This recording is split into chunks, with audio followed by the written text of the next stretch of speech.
Muzeeyi Celeste olufunye ku ssente n'atandikawo kampani etwala abantu ku kyeyo.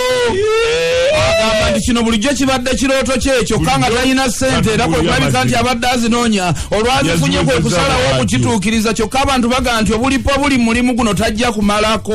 Muzeeyi Celeste Kitimbo Makubo nga mutuuze w'enjeru ku lw'ejjinja. Celeste Kasulogero gwe boogerako ye Matimbo tomumanyi na kumumanya ekintu kikwatambulako ne kikusukunda n'okubinsanga ne kituga Matindo. Muzuukuka ne binsanga wano tukusesa kyokka n'ebinyiiza tebibulayo. Nawe ebinyiiza ne binyiiza nyiize kubanga binyiiza.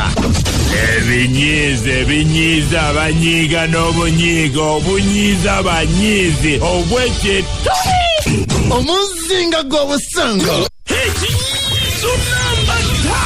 Bosi oyo akugambye nti mukeere nnyo ku mulimu mubale bizinensi yonna nga bweri sawa abadde wakutuuka ssaawa 11 kyokka ozuukusa essaawa 2 otulo twakubye. Ekinyiizo namba 4. Okebera ku ssimu nga bosi we yakubye edda kuliko misikoza 31 ataddeko ne message nti nakitegereddewo nti ojja kwebuzaabuza. Ekinyiizo namba 3. Opapa odduka ogende oba oggulawo ekisumuluzo kimenyekedde mu kufuru ate nga tonnaba kugiggula. Ekinyiizo namba 2. Okubira omuntu gw'omanya ayinza okuyambako okusala atwala essaawa namba akugamba ndi mu kkubo nzija buli omukubira agamba mpeta wano tatuuka. Ekinyiizo namba 1. Oluvannyuma atuuse azze na kufulu mbuye wamulidde omuga nti ndeterayo ekufulu empya. Onyizoleka basuubira okukonyiza. Wulirizanga ebinyiiza buli lunaku wano kubinsanga wana n'ekinyiiza ekinyiiza abanyiizi olyoka otumbire ng'enswere n'abojja ensajja.